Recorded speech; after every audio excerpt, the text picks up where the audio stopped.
तो दोस्तों RBL bank ने अपने क्वार्टर टू के नंबर को डिस्क्लोज कर दिया है। तो चलिए देखते हैं क्या है क्वार्टर टू के नंबर्स के अंदर। लेकिन उससे पहले बता दूं, कंपनी की ओर से आज कुछ डिटेल दी गई है। अभी कुछ दिनों पहले ही आपने सुना होगा कि कंपनी के अंदर कुछ बाहर की जो पार्टी है वो कुछ हिस्सेदारी खरीदने वाली है। तो उसके ऊपर कंपनी की तरफ से कुछ डिटेल किया गया है, जिसमें सारा कुछ तो आप पढ़ नहीं पाएंगे, लेकिन जो इंपॉर्टेंट है वो मैं आपको बता रहा हूँ। सबसे इंपॉर्टेंट यहाँ पे है कि 280 रुपये का भाव तय किया गया है इस शेयर का, जिस भाव पे बाहरी जो पार्टी है वो शेयर के अंदर जो अपनी हिस्सेदारी है वो खरीदने वाली है। तो बस ये याद रखिए कि 280 रुपये का भाव तय किया गया है। चलिए कंपनी का नंबर देख लेते हैं। तो डाटा बेस के लिए यहाँ पे लाख्स में दिया गया है, मैं आपको क्रोस में बता रहा हूँ। तो देखिए पिछले क्वार्टर में कंपनी 4,510 करोड़ का टोटल इनकम जनरेट की थी। पिछले साल 4,458 करोड़, अभी देखें तो 4,440 करोड़ आपको जाता हुआ देखने को मिला। तो साल से साल जाते हैं तो साल से साल कंपनी का टोटल इनकम फ्लैट देखने को मिला है। क्वार्टरली बेस पे जाते हैं तो क्वार्टरली बेस पे कंपनी के टोटल इनकम में हल्की सी गिरावट है, लगभग 1.5 से 2% के आसपास की गिरावट देखने को मिली है। तो आप कह सकते हैं कंपनी का टोटल इनकम साल से साल क्वार्टर फ्लैट ही देखने को मिला है। इंटरेस्ट इनकम देखते हैं, पिछले क्वार्टर में 3,441 करोड़, पिछले साल 3,530 करोड़, जबकि अभी देखें तो 3,507 करोड़ आपको देखने को मिला। तो इंटरेस्ट इनकम भी देखें तो कुछ खास नहीं है, साल से साल हल्का सा गिरा है, जबकि क्वार्टरली बेस पर हल्का सा बढ़ता हुआ देखने को मिला। तो फिर इसको भी फ्लैट ही बोलेंगे हम। नेट इंटरेस्ट इनकम देख लेते हैं क्या हुआ है इस क्वार्टर में। तो पिछले साल कंपनी का जो एनआई था यानी कि नेट इंटरेस्ट इनकम था वो था आपका 1,615 करोड़।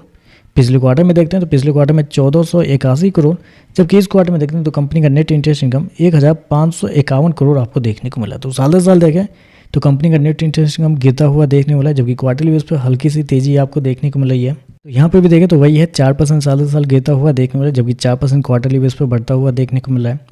चलिए कंपनी के खर्चे क्या निकलते हैं वो देखते हैं। तो देखिए पिछले क्वार्टर में कंपनी 3,807 करोड़ खर्च की थी, पिछले साल 3,548 करोड़, अभी देखें तो कंपनी खर्चे 3,711 करोड़ देखने को मिला। तो खर्चे देखें तो खर्चे हालांकि थोड़ा ज़्यादा आपको देखने को मिल रहा है। चलिए कंपनी का प्रॉफिट क्या निकलता है वो देखते हैं, लेकिन उससे पहले कंपनी का प्रोविजन देखते हैं। तो पिछले क्वार्टर में 442 करोड़ गवाए थे, पिछले साल 618 करोड़, अभी देखें तो कंपनी का प्रोविजन 499 करोड़ देखने को मिला है। तो साल से साल कंपनी का प्रोविजन कम हुआ है, लेकिन क्वार्टरली बेस पे कंपनी का प्रोविजन आपको बढ़ते हुए देखने को मिला है। चलिए कंपनी का नेट प्रॉफिट क्या निकलता है वो देखते हैं। तो देखिए पिछले क्वार्टर में कंपनी का प्रॉफिट 200 करोड़ था, पिछले साल 222 करोड़, अभी देखें तो कंपनी का प्रॉफिट 178 करोड़ आपको जाता हुआ देखने को मिला। तो कंपनी का प्रॉफिट देखें तो आपको यहाँ पर साल से साल क्वार्टर गिरते हुए देखने को मिल रहा है। चलिए कंपनी के ईपीएस और एनपीए क्या निकलते हैं वो देख लेते हैं। तो ईपीएस की बात करते हैं तो देखिए पिछले क्वार्टर में कंपनी का ईपीएस 3,29 रुपये, पिछले साल 3,67 रुपये, अभी देखें तो कंपनी का ईपीएस 2,92 आपको जाता हुआ देखने को मिल रहा है।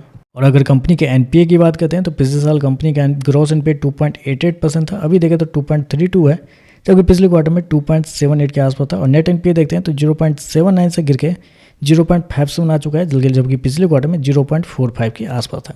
तो नेट एनपीए आपको साल से साल गिरा है, लेकिन क्वार्टरली बेस पर बढ़ता हुआ देखने को मिला है। तो ओवरऑल देखा जाए तो नंबर कुछ खास नहीं है, हालांकि नंबर कभी कंपनी के कुछ खास आते ही नहीं। पिछले क्वार्टर में भी बहुत ज़्यादा कमजोर थे, लेकिन उसके बाद से शेयर के अंदर तेजी आई और उसके पीछे का ट्रिगर था यही जो डील होने वाली थी। इनसाइडर लोगों को पहले ही पता चल जाता है कि क्या चल रहा है कंपनी के अंदर। हिस्सेदारी खरीदना रहता है तो 2-4 दिन में नहीं होता है कोई बात, महीनों चलते हैं कि महीनों इस पर डिस्कशन होता है। तो वो पहले ही इनसाइडर लोगों को पता चल रहा है कि क्या चलने वाला है कंपनी के अंदर, इस वजह से शेयर के अंदर तेजी भी आपको देखने को मिली। लेकिन अब सब कुछ जब फाइनलाइज हो गया, प्राइस भी आपको फाइनलाइज हो गया है, 280 रुपये आपको फिक्स कर दिया गया है।